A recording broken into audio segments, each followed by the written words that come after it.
Good evening, everyone. I'm Aish, and I'm excited to share today's important news with you. In January 2025, President Trump began his second term by implementing steep tariffs under the International Emergency Economic Powers Act. This new tariff regime includes a universal baseline tariff and higher country specific reciprocal tariffs. Starting April 5, 2025, a 10% tariff was applied to nearly all goods imported into the US from most trading partners. Then, on April 9, 2025, reciprocal tariffs kicked in, targeting countries with large trade deficits. For example, China faced a staggering 34% tariff, while Vietnam saw a 46% tariff. These tariffs were part of a broader strategy to address the US trade deficit, which Trump cited as a national emergency. In early 2025, tariffs were also imposed on Canada and Mexico, initially set at 25% on most goods.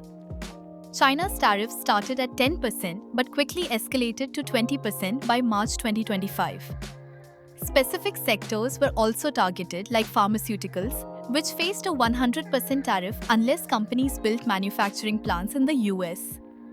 Steel and aluminum tariffs were reimposed, with rates increased for many allies. The duty-free threshold for low-value imports was eliminated, making even small packages subject to tariffs. Legal challenges arose, but many tariffs remained in effect pending Supreme Court review. Retaliation from trading partners was swift, with countries like China and the EU imposing their own tariffs on US exports. In summary, the 2025 tariff landscape is marked by a complex, multi-tiered system affecting nearly all imports.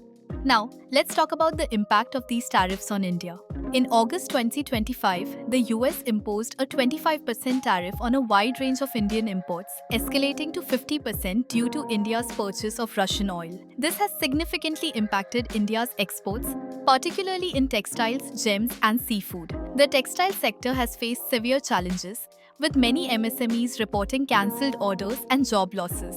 Gems and jewelry exports have also declined, putting pressure on profitability.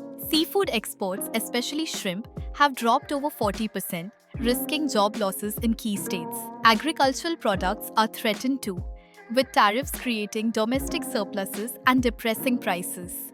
Auto components are feeling the pinch as well, with reduced profitability under the new tariff structure.